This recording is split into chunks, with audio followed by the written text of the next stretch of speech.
Even when you feel low, you can still go. Even when you feel low, you can still go. Even when you feel slow, you can still go. Even when there's no hope, you can still go. I never answer to no, man, I still go.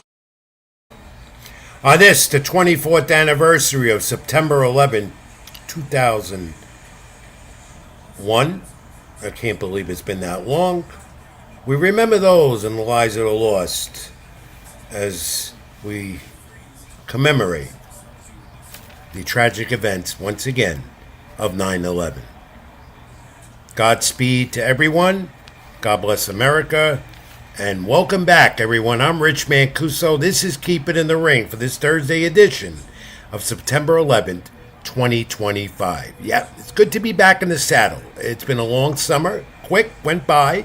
Boxing calendar was a little slow with some fights, but they've been filling in. A little while, my esteemed colleague and great friend, who helps put this show together with me every week, Tommy D, back here. And let me tell you what's going on and what we've been doing.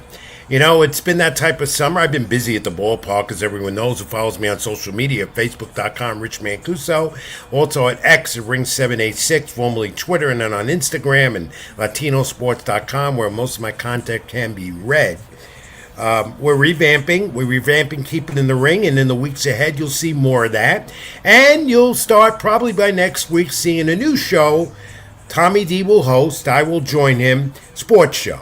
Baseball, football, soccer, you name it, and I'll be a contributor at least to the end of the baseball postseason, where I am very much involved. But I want to thank you all for being back with us. It's been that type of a summer. The boxing calendar, again, was slow, but boy, has it picked up.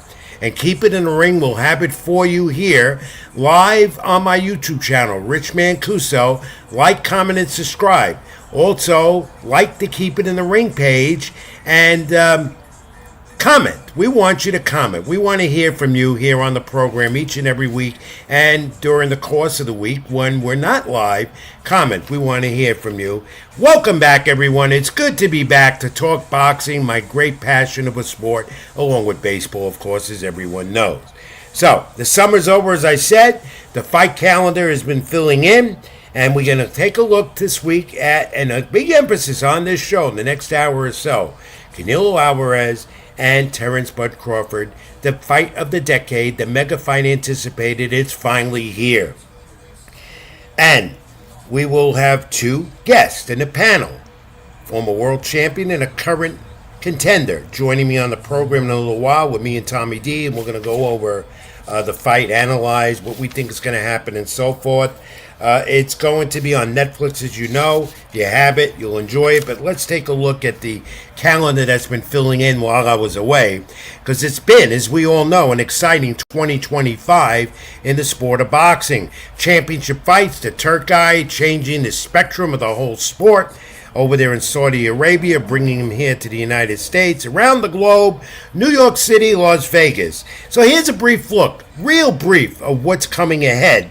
Of course, we'll analyze as we go along in the weeks and months to come this fall and winter here on Keep It in the Ring. We'll look at David Benavidez, Anthony Yarde, light heavyweight title up for grabs in Saudi Arabia, Benavidez title defense. On that card, Brian Norman, Devin Haney. That's going to be a good one. Arturo Beterbiev doesn't get Dimitri Bivol again, but he's going to move on. Mateus on that card. Abdullah Mason, the young, exciting fighter at a top rank. And Fernando Martino. So that's going to be a good one, all on the Zone pay-per-view. Of course, Top Rank still without a streaming network. They are working on something, but we don't have anything that's been finalized. And you're going to have Sebastian Vendura and Keith Thurman, a fight I'm looking forward to. We hope to have Thurman on the program as that fight nears in. At 154, of course, that Keith Thurman-Vendura fight was supposed to happen, but Tszyu got involved. Vendura won the title, and now it's him and Keith Thurman. Thurman wanted this fight. They got it. They had the press conference last week. And you know what? Foster and Fulton on that card as well. That's going to be a good one. Danny Garcia's final homecoming, final fight in his favorite place to fight, going to happen at the Barclays Center in Brooklyn, New York, October 18th. That at 154. Will this be Garcia's last hurrah? It all depends. Jake Paul, Gervonta Davis, this on Netflix. Going to be a money grab, but that's all this is. Why, oh why, is Gervonta Davis fighting Jake Paul? Well, $40 million as it is will get Gervonta Davis in the ring with Jake Paul, who likes to make fighters money. That's happening. That's a farce. Interesting to see what weight they're going to go at, because Paul is not a lightweight. $40 million, though, that's not a lightweight full of money. He's going to get it.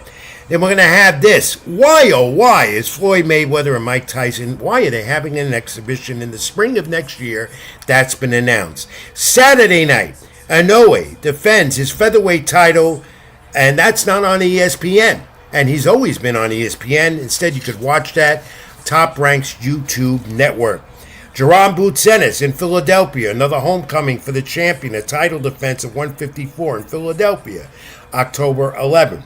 Joseph Parker, Fabio Wardley on the zone, heavyweight title implications, October 25th. Virgil Ortiz Jr. and Erickson Lubin, November 8th on the zone at 154, they'll pay the weight limit. November 15th, the rematch, anticipated in the UK. Chris Eubanks and Conor Benn will go at it again. That the rematch based off their first one. Also, Teofimo Lopez says at 140, and it's just about been said according to The Ring and Mike Coppinger, Shakur Stevenson and Teofimo Lopez will clash at some point early in the new year. There are a whole ton of other fights that have been set on the calendar. I got through some of the major ones, but you know, when you look at it, boxing's healthy and strong. And when you look at all the names and the marquee fighters that are coming up ahead this fall and into the winter, boxing is very strong. Despite the skepticism about a sport that's always in controversy, you look at the calendar ahead, my friends, and you see how strong boxing is. You're not seeing it on the national TV networks, of course. They have no interest in boxing. They got everything else going on. But the streaming networks, where you got to go. Paying out of your pocket is where you got to go. The Turk guy, of course, Eddie Hearn, they're keeping it busy. Queensbury in the UK, a lot of fights there. It is a full fight calendar, and it starts with Inoue this weekend as well. Let me see what other great fights you can look at. I think I got through most of them. Maybe you know some more that I bypassed. But every day, when you look on your social media handles, every day, when you check the fight calendar, you see more and more major fights on the schedule. That's good for the sport, my friends. And if you're a boxing fan as much as I am, and Tommy D and everyone else, you got to love it. It's boxing at its best. It's healthy and it's strong. Which brings us to Saturday night. The anticipated and much anticipated, much hyped fight, decade fight, as they're saying, fight of the decade. It's Canelo Álvarez and Terence Crawford. The mega fight finally here, believe it or not, on Netflix at Allegiant Stadium in Las Vegas. There'll be over 67,000 fans there in attendance. We'll break some type of attendance gross record at the gate and probably rivals some of the major pay-per-views on the zone pay-per-view, of course. Here you go. 72.2 million for Mayweather and Pacquiao back in 2015 in Vegas. And of course, Conor McGregor and Floyd Mayweather Jr. top 55.4 million. And now we have this. This fight will probably come in third, but it might rival one of the other two as far as the all-time gross made when you counter the gate, the pay-per-view on the zone, and everything else. Now, Dana White and the Turk guy put this together, TKO Endeavor. This is Dana White's first venture into promoting a professional boxing show. And boy, did he pick a good one. We know the fireworks happened in the last press conference or two in New York months ago when this was first announced. But this should be the third largest gate in boxing history, next to those other two fights that I had previously mentioned. And the undercard is also interesting. I don't know. I had heard, I don't think it's happening, that they were going to do it separately, but they're going to have a great undercard, a fight to look forward to. Colleen Walsh, Fernando Vargas Jr., Christian Mabelli will be on it. It's TKO, Sella, the Turk guy, and the ring, and the new ring expensive title belt on display in Las Vegas this week. to a little while. They're going to have a final press conference tomorrow, the weigh-in. I think, Tom, behind the scenes, are going to bring you in a moment. We have an image maybe of that new title belt that we'll get. The winner will get it. There's the undercard, and there's the title belt. Of course, tightly guarded. There it is. That's what the Turk guy wants. That's what Dana White wanted. They got it. You're going to see it being presented to the winner of this mega fight. All right, Tommy D, let me bring you in, my friend. Welcome back, my friend, and thanks for last week getting things kick-started for the fall and the winter. How was your summer? I can't hear him. Tom? Tom, I can't hear you for some reason, and I know it's not me. Can you hear me now? I hear you now. Yeah, I don't know. Of course, we come back and we have a glitch. Isn't that expected? No, but it's summer's been good. July we were spoiled a little bit of June we were spoiled, but August kind of slowed down. Kind of I guess everybody got a break. Not really many. I didn't get a break. You know where I was at the ballpark most of the time, keeping track of those Mets and Yankees and everything else, and I'm still doing that. But Tom, welcome back, my friend. It's good to have you back in the saddle with me as always. Yeah, it's good to be back. I tried to kick it off last week. I brought in one of my favorite guys and prospects, Keith Colon, coming on, and he gave you a big shout out as well. And you just spoke earlier about the Danny Garcia card in Brooklyn. Yeah, he's going to be fighting on that card. So yeah, I'll be there. I'll definitely be there. So will I. Keith Colon is a great friend of the program. He always does us well here, and we're going to wish him luck, and we'll have him on again prior to fight time weeks before. All right, so now we have to get to the attention of the big one. Let's you and I analyze it at first. Two fighters. Two of the supreme fighters in the sport. Many would say best pound for pound 1 and 2. May not be that way as it is now. But for the undisputed titles at 168 of the Canelo Álvarez, who looks to continue his legacy. Terence Bud Crawford says it's not about the money. He's looking for a legacy as well. And both fighters are going to gross over 25, 30 million and maybe more between the two of them, purse-wise, with all the residuals and so forth. But this is the mega fight of the decade, Tom. Briefly, and we're going to analyze it in a moment more. Your thoughts. What do you think about all this? Well, let me go and correct you a little bit from what I've saw. So, Bud, I guess it's really not about the money because Bud is only getting a guarantee of 10 million. But I had read today that it's going to be more. So there's discrepancies about how much here altogether. Well, he could make up to 50 million, they're saying, off the gate. But I honestly don't think he's going to get. While Canelo is on his second fight of the $400 million deal. So he's guaranteed to make 100 million.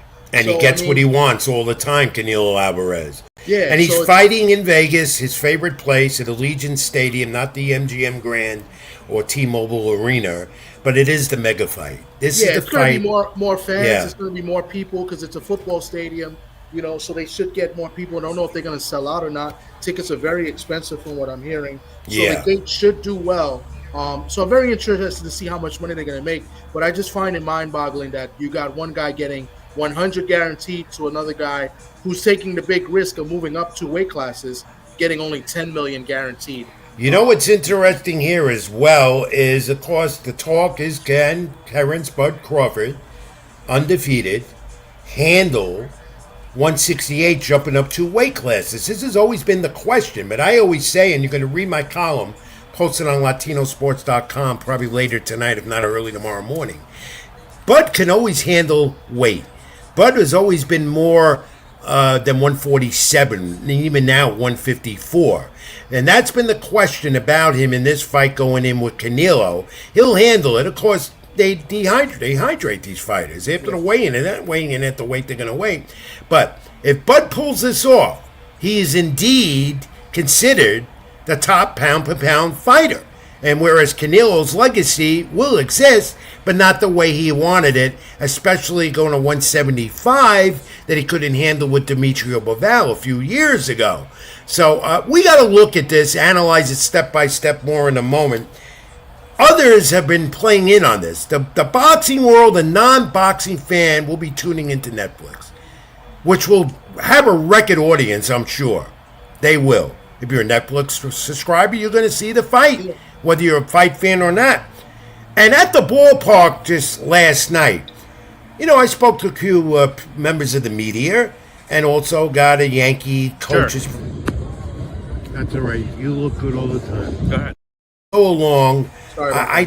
You're going to see Justin Shackle, who does boxing commentating for The Zone, Matchroom, and a couple of Latino writers, Robert Rizzo, the editor of LatinoSports.com, Louis Rojas, the coach of the New York Yankees, former manager of the New York Mets. They gave brief opinions to me about the fight on camera. You want to roll them, Tom, one by one, and let's hear it. Okay, we'll roll them, and one of our guests has arrived too. So okay, let's do this first. Okay, so here we go. Let me know when. That's Robert Rizzo, the editor of Latino Sports, my protege. Go ahead. Who do you like, Crawford or Canelo? I'm going with Canelo Saturday night. I think he goes the distance, and all the scorecards lead in his favor. It's just, really? Why? I think the experience doubles up on him with Crawford, and the weight class is going up too. It's too much, and all right, well, I'll be writing about it for the website anyway. Yes, all but right, I'm leaning Canelo. Don't count me to it. All right. All right, who we got? Against Sugar Ray Leonard, going up in weight, the same thing, same style, and I think Crawford's going to do it. So what's your prediction? I think Crawford is going to, by the 10th round, he's going to knock him out. Exciting fight, though? First 3 rounds might be strategic, but then after that, everything's going to get loose. I'm just hoping. Keep it in the ring. I'll be in the ring. I just hope Canelo does his thing. All right, Francis. That's Francis. He's a writer in the Latino media. Who else we got? Sure. That's all right. You look good all the time. Go ahead. Canelo or Bud Crawford tomorrow? Justin Shackle. All right, so really tough. I feel guilty picking against either fighter, but I am going to go with the simple fact that Canelo is a natural 168-pounder.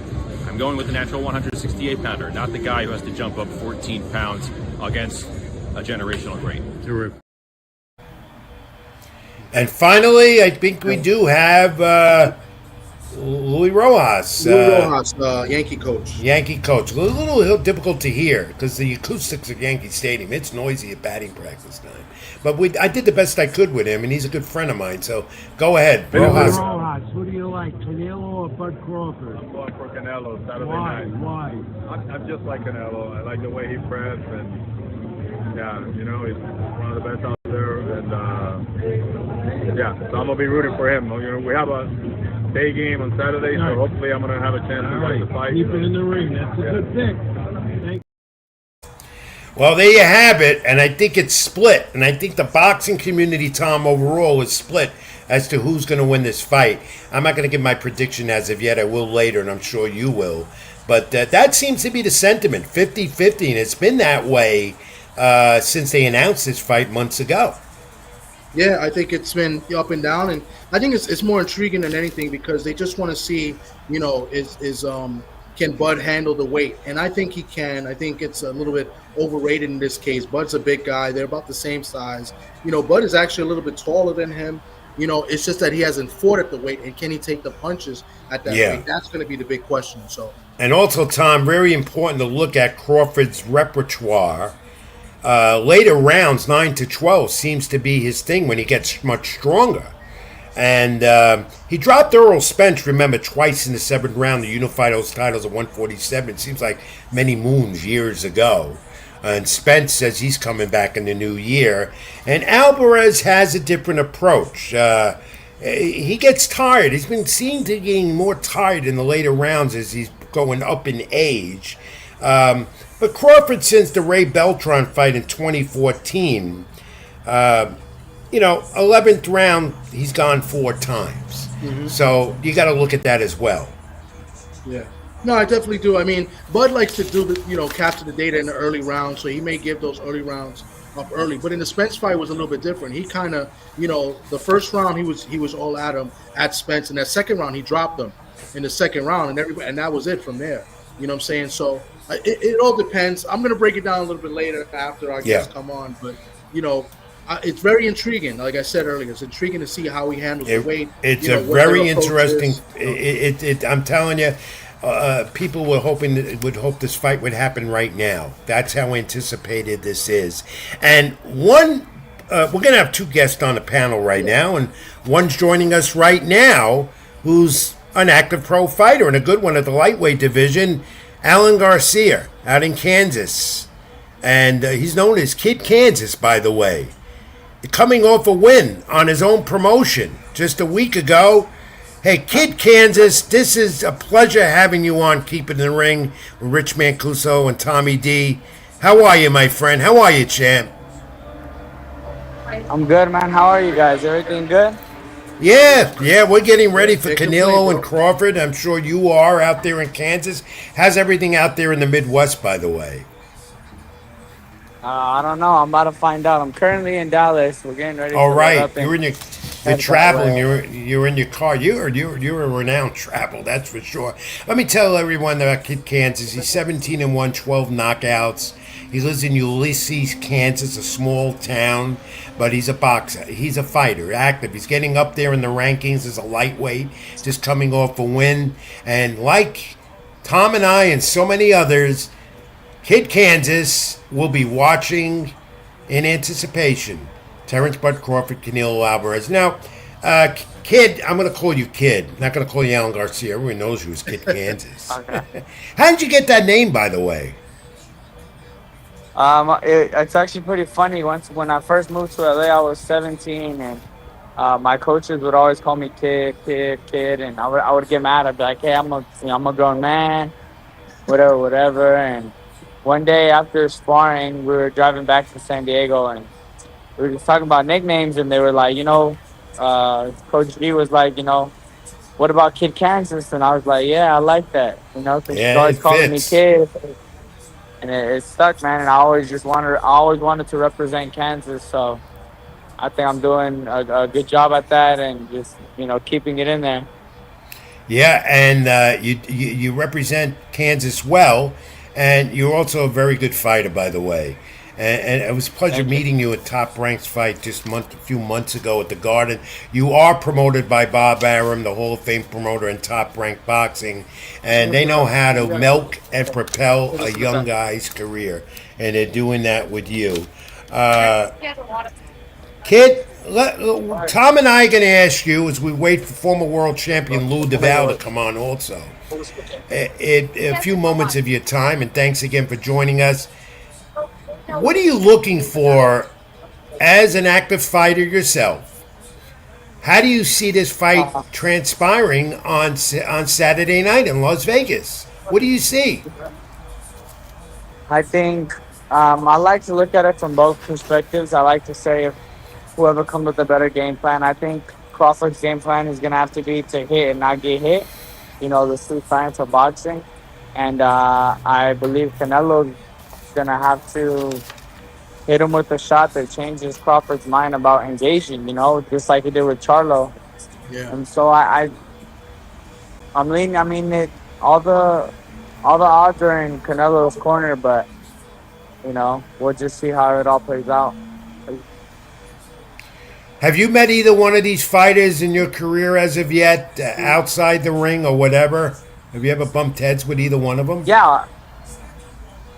Yeah, I've actually been in Canelo's gym when I used to go spar Ryan's, and I fought on Crawford's undercard when he fought Avenesian in Nebraska. Okay, so they're both, I think Crawford is, he's a very low-key, mellow guy, whereas, Canelo, he can be a showman at times if he wants to be, but he takes care of business. All right, Tommy D, welcome in again, and your turn to quiz or question Kid Kansas, his thoughts. He knows you as well. Kid Kansas is the hardest working guy inside and outside the ring. The last time we saw him, he was helping move stuff around and everything, and we was joking with him, at the Xander fight. But Kid, I wanted to ask you, not about Canelo and Crawford, but as far as you fighting, being from Kansas, two guys I know that fought in Kansas, they had a rivalry, and I think they both went to the West Coast to train. I want to know if you know who they are, if you ever, seen them work with them. Brandon Rios and Ortiz, weren't they from? They were also Kansas guys as well, right? Yeah, they're from the same area that I'm from. Growing up, I would see them around here and there, or doing the shows and stuff. But I didn't really much like. I mean, I talk to them when I see them, but they were part of a whole different team, so I didn't really. No, they're a lot older than I am, Yeah, so it yeah. was never, you know what I mean. But I no, was, I mean yeah. they they definitely made the right move for the career. Kid, Just, Kansas, I kid, think kid. I think they represented Yeah, Kansas well. they're both interesting fighters. Many consider them the top two in the sport, megastars as we know. Going to make a lot of money. Can you break down briefly what does Canelo have to do to win this fight, and what does Bud Crawford have to do to win this fight? Canelo has to catch Crawford early and clean. You got to catch him early and clean and set the tone and set the pace that he wants. And Crawford needs to not get hit and can just box. I think he's got to box his way out until maybe the later rounds. If Canelo gets tired and if Canelo starts to fatigue, then I think he can start applying more pressure. But he has to be on his defense has to be 100% of the time. Tom? You don't think Crawford's good, but Crawford's not really known to really do that as much. I think you don't think his mindset's going to go in thinking that he's, just because he's a smaller guy moving up, he put on a lot of muscle. You don't think he's going to go in there and try to oppose his will on Canelo early, just to see what he can do. You know what I'm saying? Because I feel like Canelo, his feet is not. Yeah. I think they're gonna trade their shots and they're gonna see who has what. Just like Did we lose him, Tom? That's on him. It's probably in a bad area. There he goes. Go ahead. Sorry. Okay. Yeah, he might have got a call too. So. Can you guys hear me? Yeah, we hear you now, kid. We're live. These things happen. Hello? Go ahead. Yeah, we hear you. I can't hear you guys. What's going on, man? You might have to go out and come back in. You probably got a phone call and it probably messed up the connection. I can't hear you guys. Yeah. Let me just write in the thing. Yeah, come out and come back in. All right, come back in, Kid Kansas.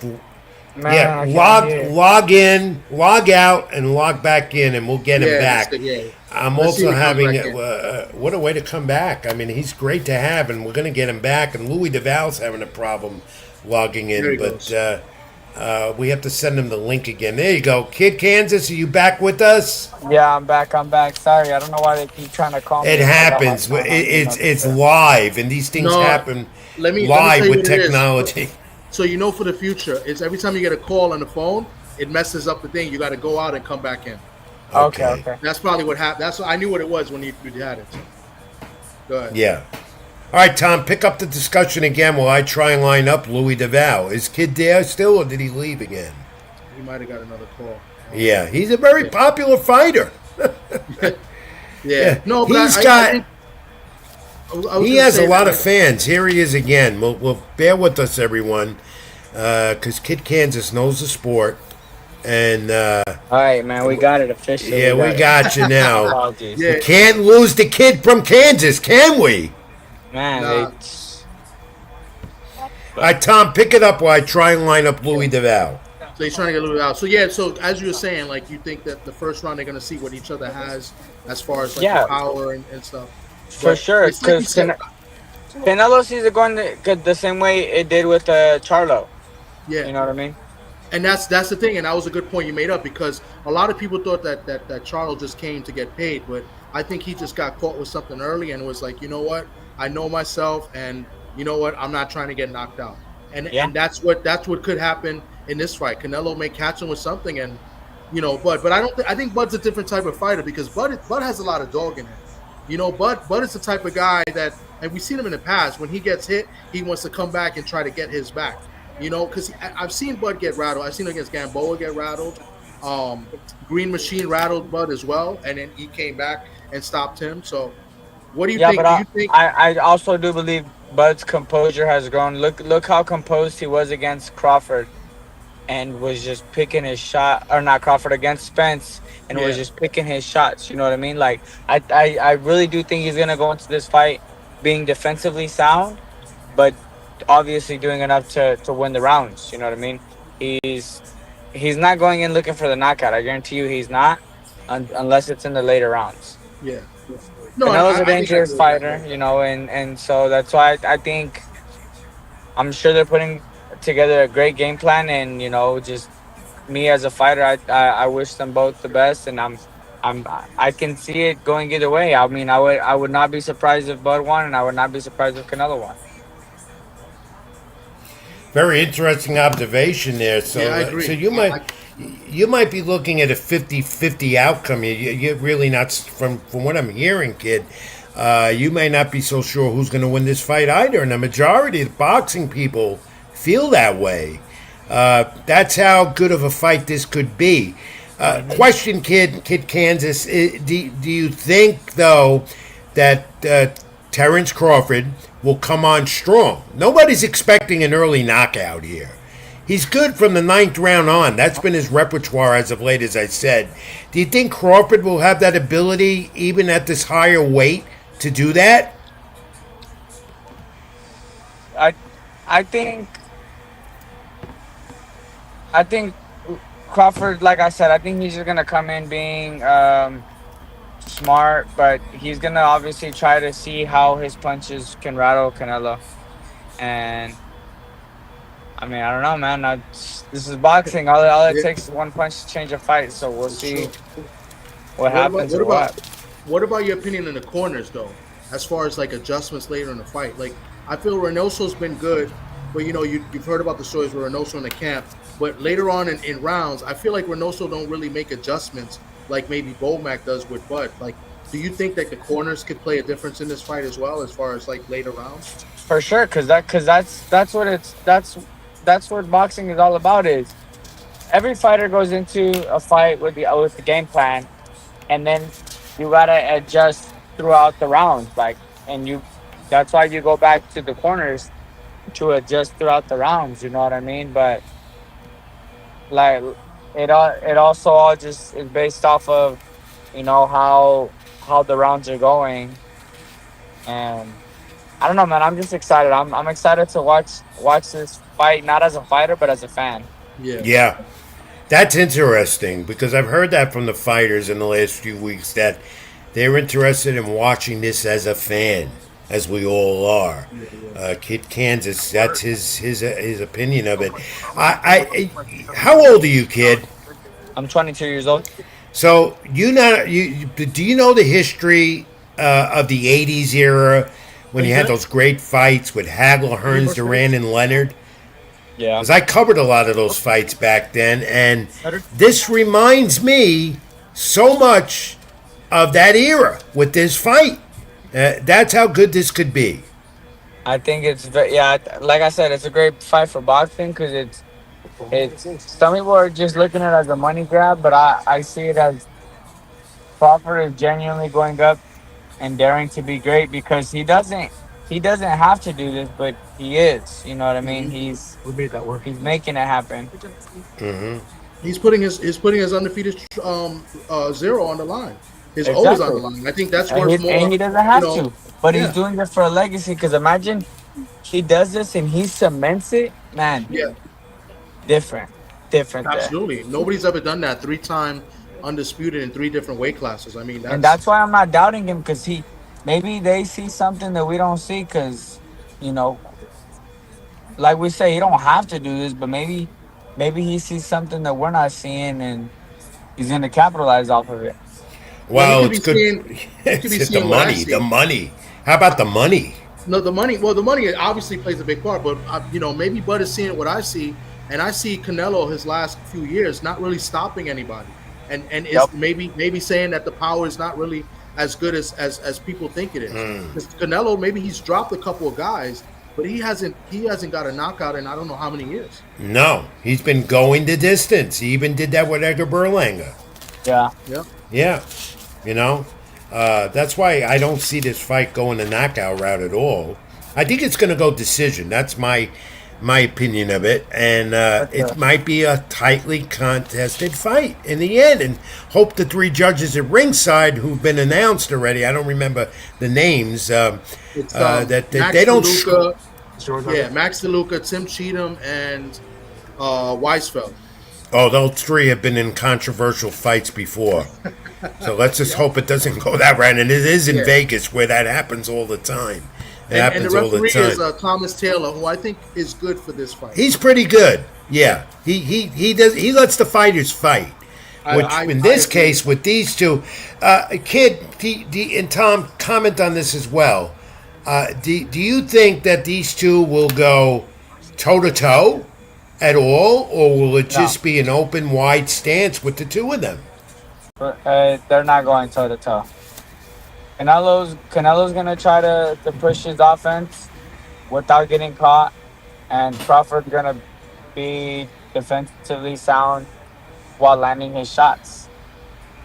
Because it doesn't make sense for them to stand toe to toe when obviously one guy's a bigger man. You know what I mean? And I don't know, man.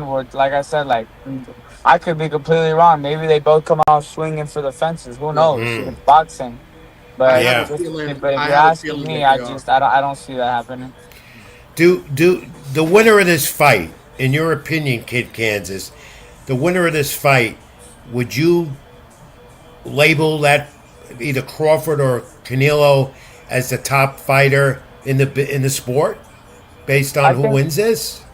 No, I think they're both top fighters of the sport already. Without this fight, that's why this fight's being made, because they're both two legitimate fighters that are making noise, and they're fighting each other because they're at the top. They're at that top level.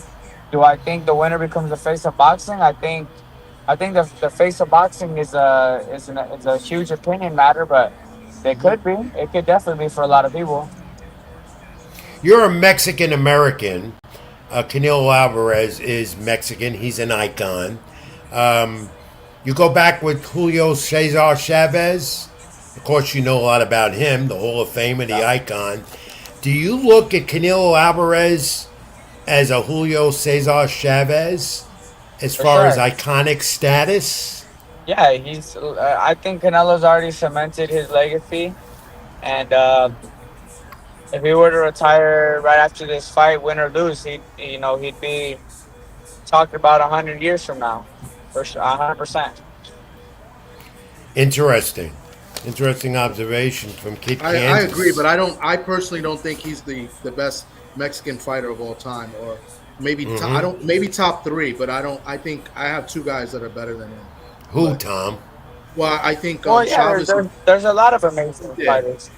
Salvador Sanchez is another one. I thought he was, Marco Antonio Barrera, maybe. Marquez, one of them. Antonio Barrera, there you go. Mm-hmm. Marquez, Morales. And that's what makes that's because everybody's got their own opinions on fight styles and the way fighters should fight and who does what good, and you know what I mean. It's opinions are opinions, and you're allowed to have those, and that's what makes the sport of boxing great, because people are able to speak freely about it, and people can argue with it or they can't.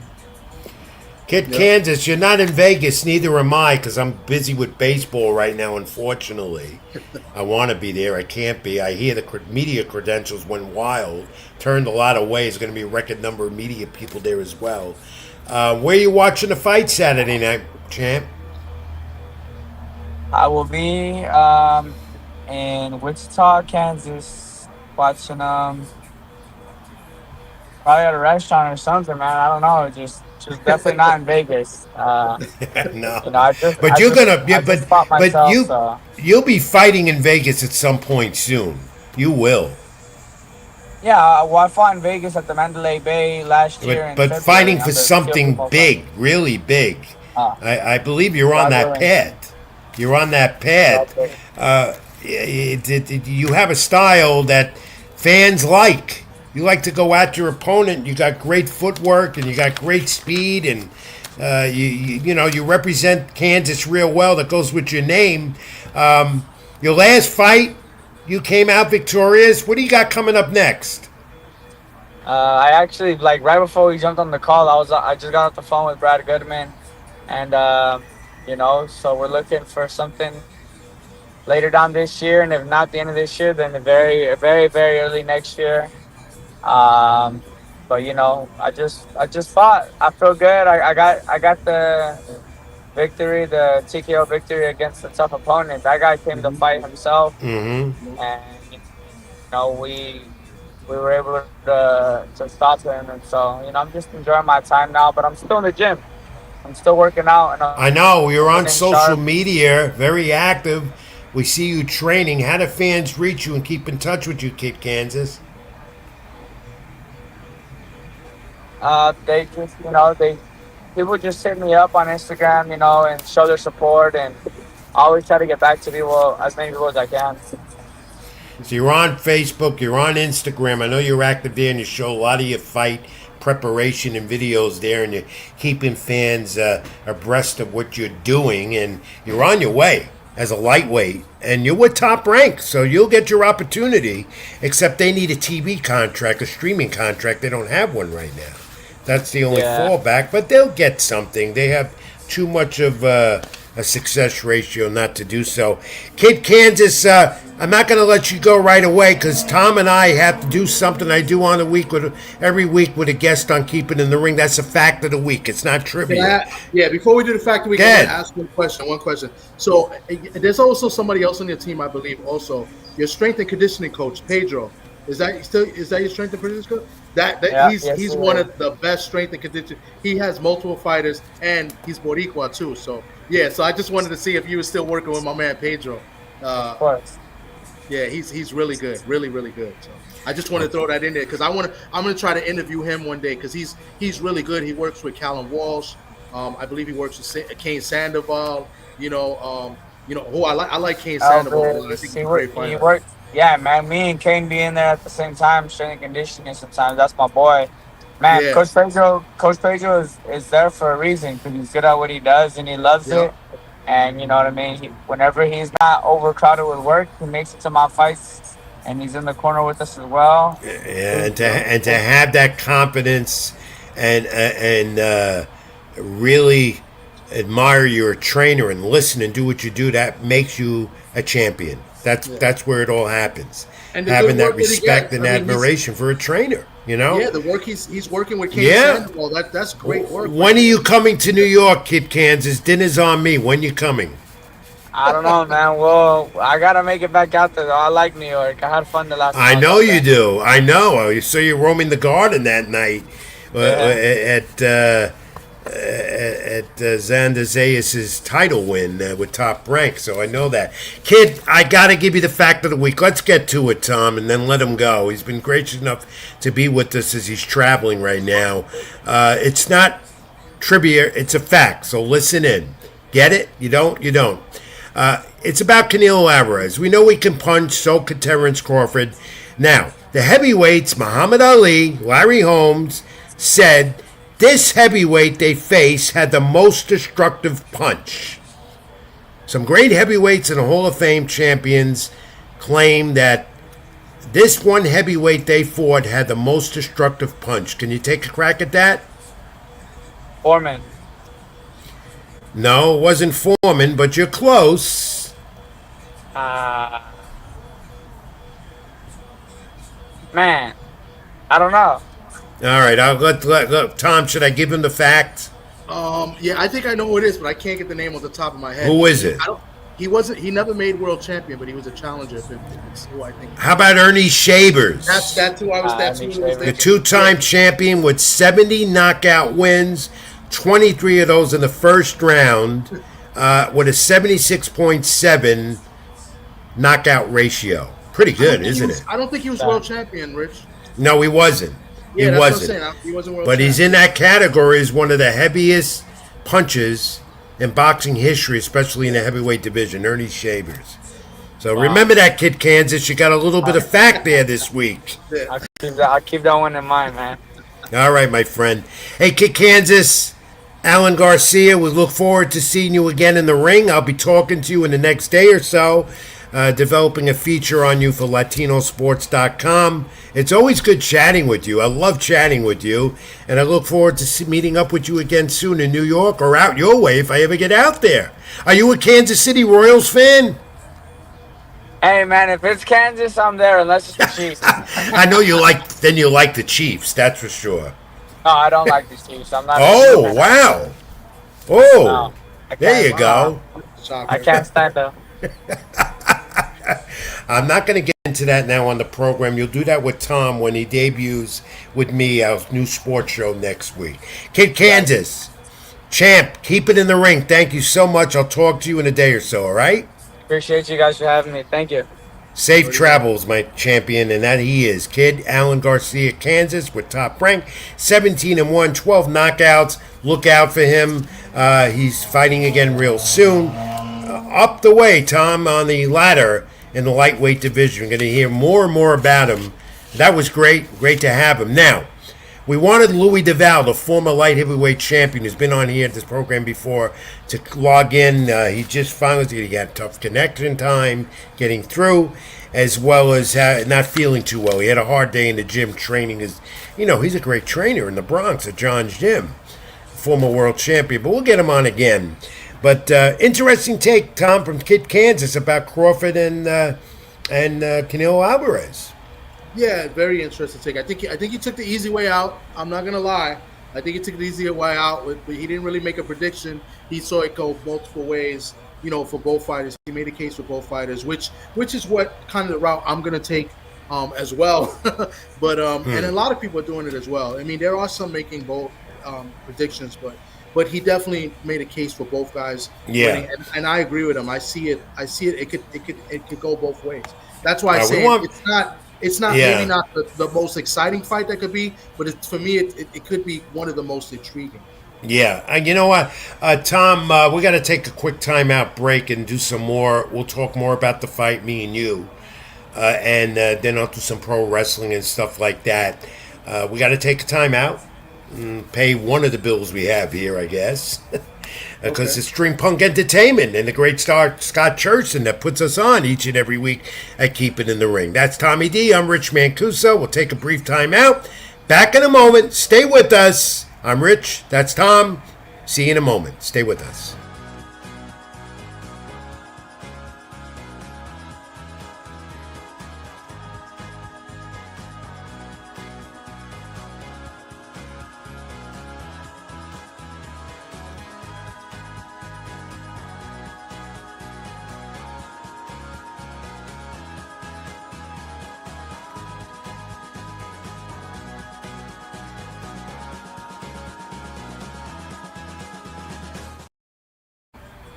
Yep.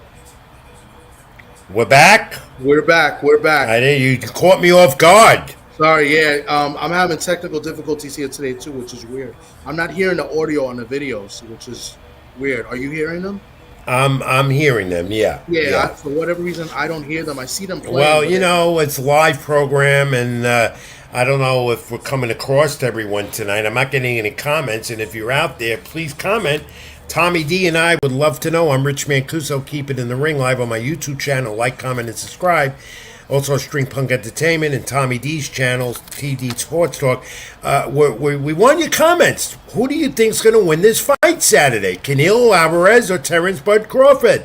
As we're discussing, it is the fight of the decade. It's going to break some type of all-time gross records at the gate and on Netflix records there as well. If you have a Netflix subscription, there you go. You got it. And interesting how Netflix has really, really ramped it up in boxing with MVP and Jake Paul and this and whatever. Tom, the more and more I talk to people in the last few days about this fight, again, as I said earlier, my friend, 50-50. They're not sure. Even as of late this afternoon, I talked to some people at a Little League 9/11 ceremony in the Bronx, commemorative ceremony at Castle Little League Field. Some stoop boxing people there asking me my opinion on the fight, so I asked them. These are fans. They're not in the business.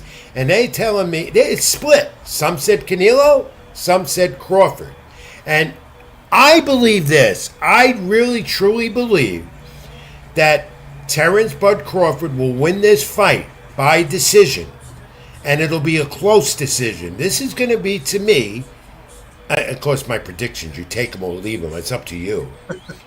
I do believe this fight will go to 12-round distance. I wish it was 15.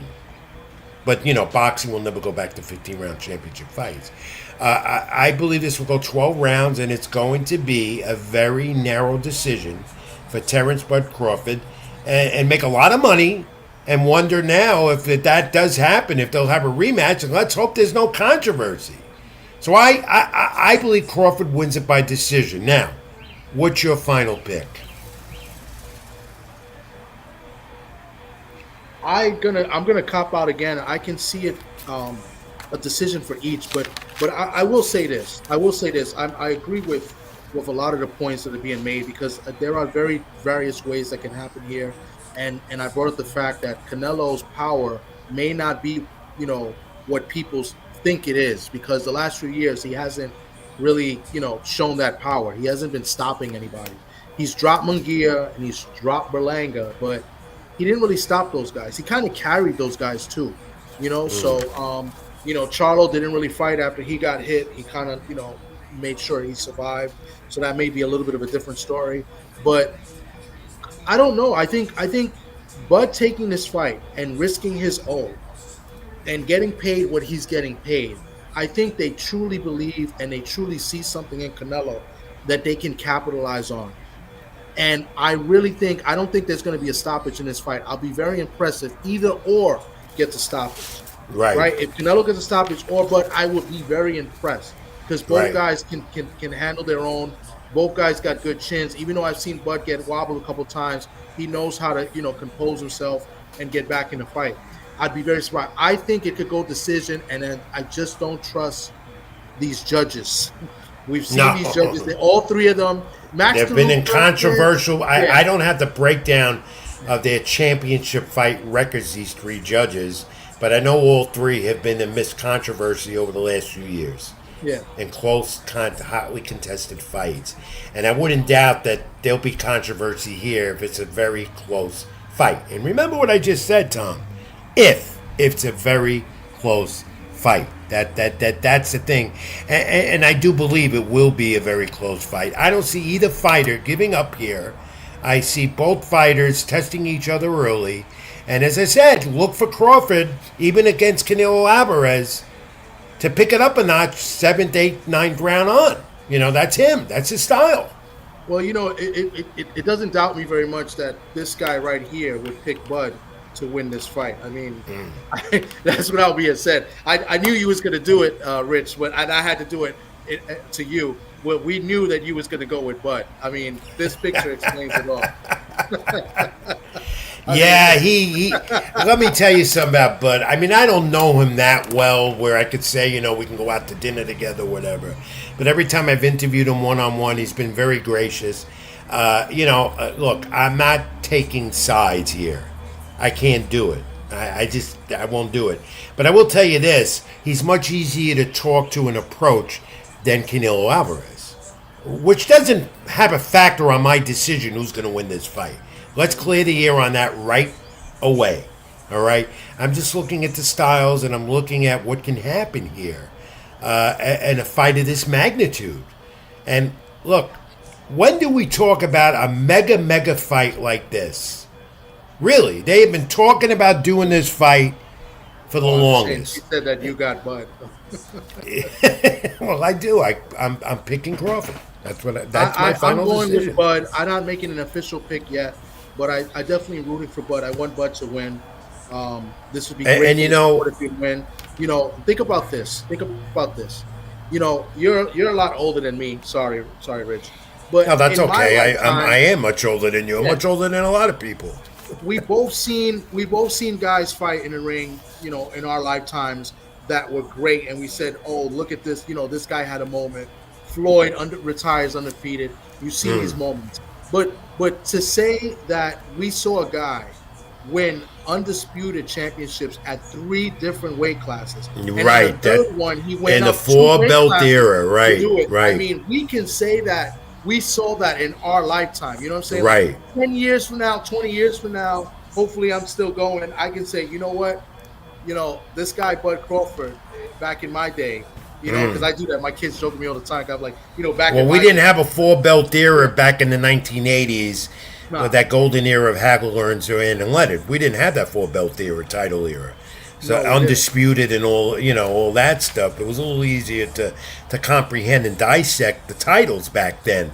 Here, this is for the Undisputed and Terence Crawford going for this type of record himself. You know what I thought of also, because, and you interviewed him and he said this, and I think this would be pretty cool. What it should be, you know, you said that there's no more 15-round fights and 12. They'll never go back. But remember, Keith Thurman said he was an advocate for 15-round fights for something for the super champion, for like and maybe undisputed. I gotta agree with Thurman. I think for a special fight like that, why not fight the extra 3 rounds? You know what I'm saying? Right. They don't have to always do 15 rounds, but for undisputed, which doesn't happen as much. Those are the championship rounds. I've been advocating for that for the longest, but because of safety boxing issues, they won't do it. They won't do it. They just feel they won't do it. Thank you. Who's that? The Ortian boy? This is Boy Cottage. Thank you very much. He's a Met fan as well. Too bad they're not going to win the division against Phil. They might not even make the NL wild card. No, I think they're going to make the wild card. Talk more about that on the sports show coming up. We'll talk more about that when we close the program up in a little while. Get back to this real quick in a final point. I've seen some great fights over the years in my long career, and people have heard this from me from time to time. And you know, I've been around the block to see these fights, and and some of them have gone to the final round, and a lot of them have ended up controversial after all the hype and anticipation. And what I worry about here, more so, Tom, if it goes to 12-round distance as I expect, and if it becomes a very close fight, what I'm worried about is those boxing fans we need to have that are tuning in on Netflix, because Netflix is going to get those type of non-boxing fan viewers Saturday night. What I'm worried about, if this is a controversial decision, those fans we need to draw into this sport are going to just get turned off more and more. That's why we got to hope these judges at ringside are awake, alert, and do the right thing. And I'm worried about that in Las Vegas. I'm worried about it too. I mean, I'm not thinking of it as much because I'm thinking about the fight and how the fight's going to play out. But it is in the back of my mind. It's like, the wrong guy might get the decision, and that would be brutal for the sport. Yeah, brutal it is, especially a fight of this magnitude. Now, we close up on Crawford and Canelo. Real thoughts. I earlier, before we went into Crawford and Canelo Álvarez, which is the center of discussion. And who's commenting now up there about? Shawalaya says guys nowadays aren't conditioned for 15. That's a very good point. Yeah. Well, very good point. And Louis DeVal, who I wanted on tonight, brings that up all the time. The former world champion. Tom, I went over the fight calendar coming up, and one fight of particular interest that was made, and last week they had the press conference, and Fundora defending his title at 154, if it's at 154, against Keith Thurman, who we know real well. I'm looking forward to that fight because this is the fight Thurman wanted before he got hurt. Yeah, he was supposed to get the fight with Fundora, so I'm intrigued by it. I just don't know what Thurman we're going to see. He hasn't been very active. He hasn't really been, he stopped the guy, some journeyman from France, his last fight. But before that, he wasn't really stopping anybody. No. So, I mean, I'm intrigued because I want to see Thurman do well, and, go on and maybe be a Hall of Famer. I don't know if he's a Hall of Famer right now. So with him beating Fundora, I think that solidifies it. So I'm very intrigued in that. Also intrigued in this undercard a little bit. There's a couple fights in this undercard. There are, that are pretty intriguing. It's pretty good too. You got a Calum Walsh taking on Fernando Vargas Jr. That's Saturday night. Yep. Then you got a Christian Mabili taking on Lester Martinez. I think another that one fight at might actually 168. Mabili's on his way. Yeah, that could steal the show. Yeah. Well, let's hope Álvarez and Crawford steal the show, as everyone expects, Tom. Great analysis. And let's move on now briefly to pro wrestling, because that's what Keep It in the Ring does. Thank you for tuning in, everyone, on the return of Keep It in the Ring. We're here for another season, and also a revamp, as you're going to see the program with some new elements in the weeks to come. Let's look at this WrestlePalooza and take a look at Michael Cole. Let's take a look at Michael Cole. There's been a lot about Michael Cole's role now. He's doing SmackDown and Raw. And that's because Joe Testador he's back on Raw a little bit. Depends on his ESPN college football duties. But Wade Barrett got some time off, they say. But WrestlePalooza, AJ Lee, CM Punk, Becky Lynch, Seth Rollins. It was coming. AJ Lee is back. And, of course, ESPN with the new app. Did you get it yet? No, I did not get it yet. You know what? Between boxing and pro wrestling, you got to shell out a lot of money with these apps to watch what you want to watch. It's like a pay-per-view price every month. Yeah. And this ESPN app is very, very confusing. Very confusing. But that's how you got to watch WrestlePalooza. And that's why WWE, TKO Endeavor, Dana White involved. That's why you got. It's just too much for the fans to handle compared to this. Tony Khan and AEW. They're holding their own with very bad ratings, and they've been using ECW Arena, the 2300 Arena, as their home the last few weeks for Dynamite and Collision. There's Tony Khan with members of the Jacksonville Jaguars. Of course, he's a co-owner with his dad of Jackson after their win on Sunday. A beaming, smiling Tony Khan, where they're getting ready for AEW All Out. Tom, All Out and WrestlePalooza competing. You think WWE is trying to get rid of AEW? No, I hope not. I mean, even though it's not the same product, but you always. I think competition is good, right? So you need AEW to push WWE, if that makes sense, right? So I hope that's not the case, So no, I don't think they're pushing them out. Maybe this is just like a one-time thing. But they have a big command on this in pro wrestling. WWE is winning. Because they got NXT, they got everything. They got TV. They're on Netflix now. They got ESPN, USA Network. I mean, they're dominating. They got everyone. Cody Rhodes is going to return, by the way, at WrestlePalooza in some way. John Cena, Brock Lesnar, as Cena's retirement tour is winding down. I don't know where that's going to go. And the Usos against Breakker and Reed. So they really stacked up ESPN in Indianapolis, September 20th, for what they call WrestlePalooza. It's almost like a mini WrestleMania to them. WrestleMania 2027, year after next, Saudi Arabia. That's insane. I can't believe that. They're not going to get no people in attendance. No, in Saudi Arabia they will, but they won't have that 80,000 that they like to get. 2 nights of WrestleMania in 2 years, as that's what they're doing with their PLEs now. On ESPN, by the way, in Saudi Arabia. It doesn't belong there. I'm sorry. It doesn't belong there. But I don't mind the UK. They're going with. I don't mind it if they do it in UK, but they're going where the money is. That's what they're doing. Well, and you know what? The Turk guy has something involved with that as well. I think, with TKO, of course. Yeah, of course he does. All right, Tom, that's the Pro Wrestling Report this week. Maybe we'll get Robbie Rebel back on the program. I'm at war with him right now. That's another story. But maybe we'll have him back next week. He's been really busy every weekend wrestling all over the place. But we'll see about that. I'm sure we'll get him back. We're going to take another brief time out, come back for more, wrap up Keep in the Ring, nostalgia, and a little more. That's Tommy D I'm Rich Mancuso. Like, comment, and subscribe to my YouTube channel, Rich Mancuso. Social media scrolled at the bottom of the screen along with the fight calendar. Stay with us. We'll wrap up Keep It in the Ring after this brief time. Petwell Clinic was built with busy pet parents like you in mind, providing walk-in preventative vet care, treatment for minor ailments, and chronic condition management. You remain with your pet throughout their visit, and all charges are clearly explained, so there are no surprises to our Paramus, Greenbrook, or Union locations. Or visit us at petwellclinic.com for more information.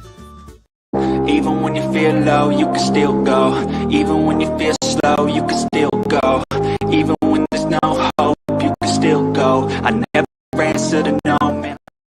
All right, that might be the last time you see that opening and closing for Keep It in the Ring, Tom. We're revamping, and we still don't have it. We're going to have a whole new exciting opening, maybe as of next week, as I am told. You know? That's cool. I'm excited for that. Yeah, I'm getting tired of that. I mean, it's pretty cool. No, I don't like it. I'm tired of it. That's why I changed. You get tired of everything after a while. Oh, yeah. I'm tired of baseball as much as I love it. I'm at that ballpark almost every day. I'm glad I didn't go tonight. Oh, yeah, I'm glad I did not go tonight. Yeah. They were frisking media in the press box. Jesus. And if they had done that to me, the Secret Service, I would have walked right out.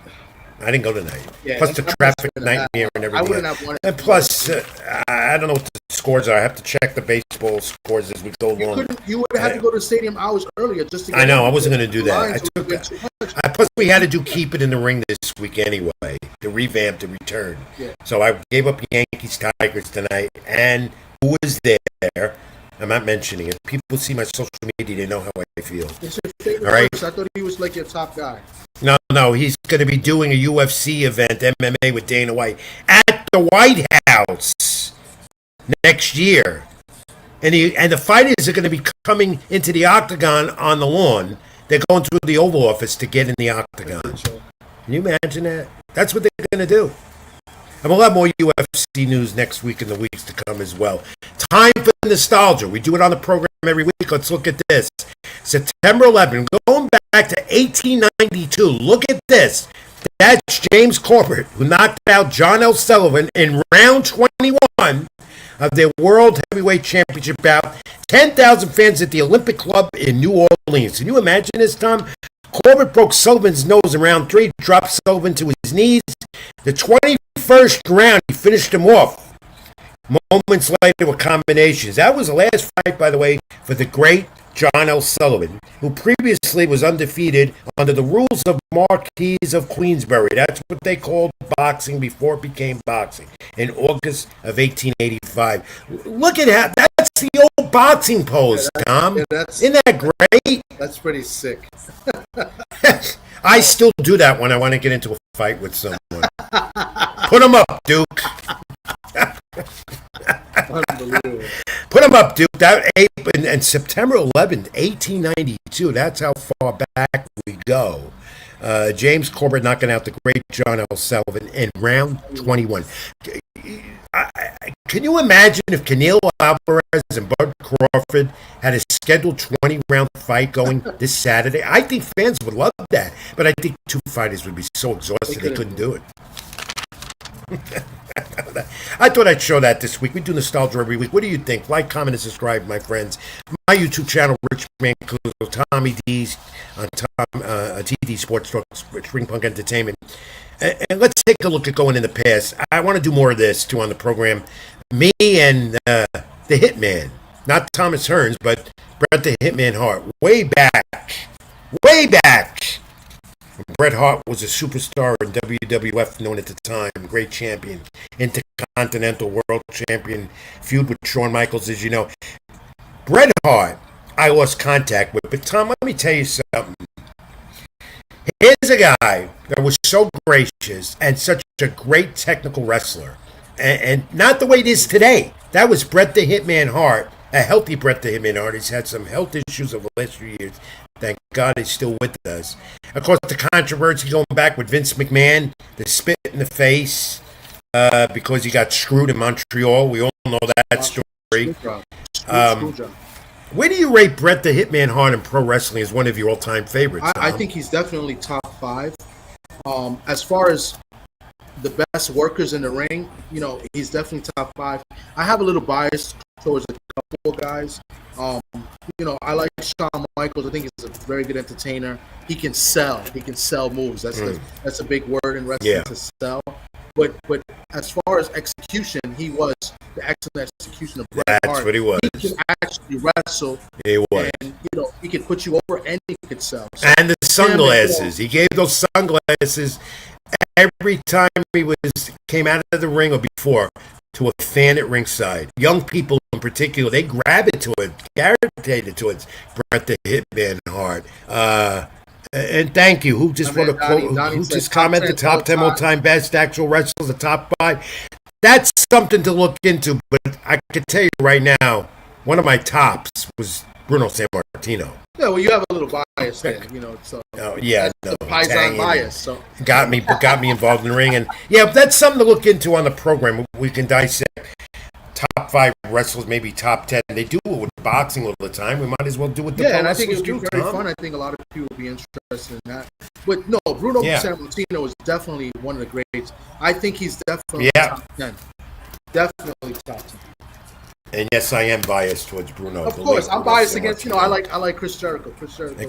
He might be coming back to WWE. Yeah, that's a strong talk about that. And when they talk about it all the time, it usually comes to fruition, meaning it's true. He's like 52. Tom, great hour or more. We dissected Canelo Álvarez and Terence Crawford Saturday on Netflix, the best we could in Las Vegas.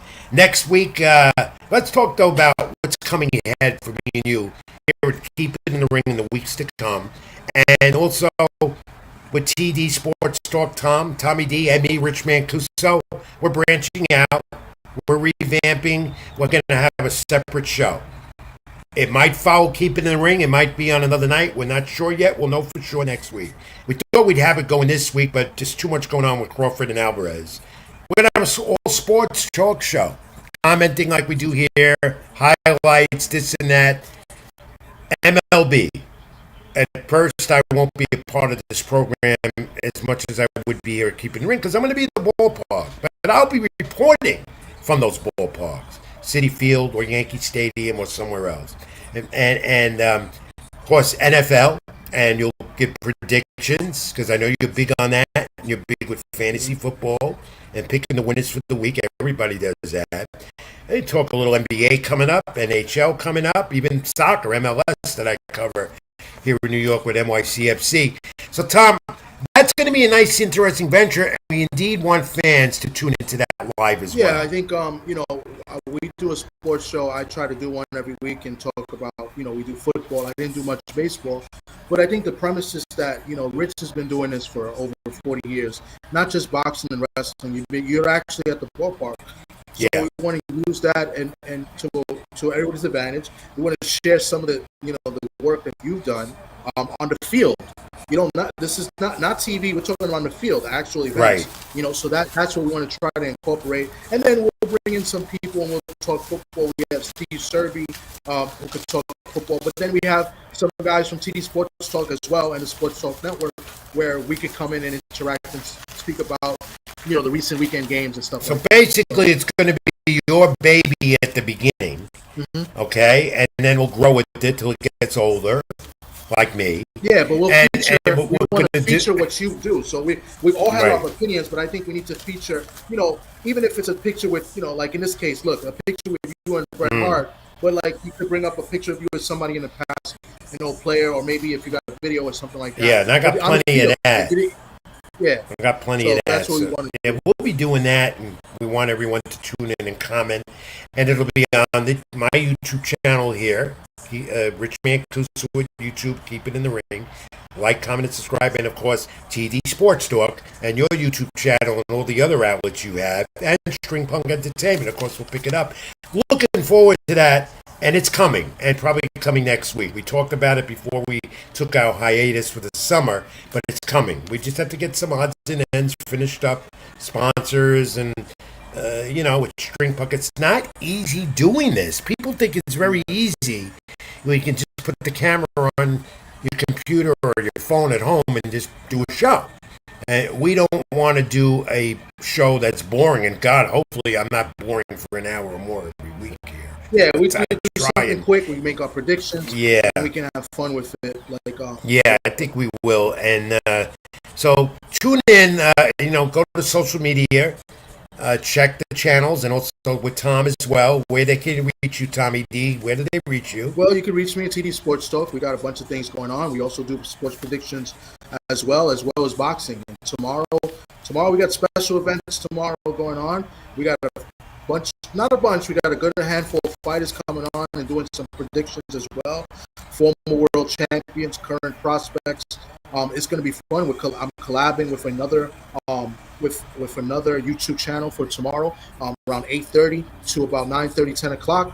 And before that, I'll have a quick show with two former fighters, and then we'll have the football predictions later on. Well, that's what we like to do. A lot going on. We like to collaborate and work together. That's what we got to do. And we do it. Tommy D and I do that, and we do it the best we can. And next week, with baseball season winding down, I'm scheduled to be in Baltimore, Camden Yards, Yankees, Orioles. So that means one thing: either I could, it's going to be keeping in the ring, so I'm not going to call in from there, but or log in. But that means Tommy D once again has the keys and will host the program. Yeah, well, we'll definitely recap the boxing events. Keeping the ring will definitely be Thursday. You'll have a lot to talk about, and maybe I'll interject as well, pending where I am down in Camden Yards to analyze this big fight we're all looking forward to seeing Saturday night on Netflix. Undisputed 168 upper grabs. Terence Crawford seeks to dethrone Canelo Álvarez. And we wish it would happen now, but that's going to be a good fight. And one other final comment. What do we have here, Tom? He says that would be dope post to pick, and people just speak on it and memories and whatever comes to mind. That's a good. Thank you very much. You can do that's a great. Thank you very much. And we want to thank you all for tuning in this week live at Keep It in the Ring on my YouTube channel, Rich Mancuso. Do like, comment, and subscribe. And with Tommy D, my esteemed colleague and become such a great friend, he puts this program together better than I would. He helps me a lot. And I don't know how to thank him. I'll say this every week. I don't want to kiss your ass. I won't do that. However, he won't let me buy him dinner either. Yeah. He doesn't. We got to bring the Rebel back too. I'm sorry. So being that you're not, I might be. Well, that's your job because he has a lot of makeup piece to do with me. So that's your job. But it's a good thing. All right? He's busy because in his line of work, wrestling independent, it's not easy getting those jobs to do. So so that's pretty good. He's been active, very active of late. The last so Robbie Rebel is probably asleep, not watching. Tommy D will be in touch before I am. Tom, great job. Thank you. Thank Kid Kansas for his insights on Canelo Álvarez and Bud Crawford this Saturday. Enjoy the fight, my friend. Where are you watching it? I'm not sure. I got invited to go watch it, with Socrates and another friend of ours.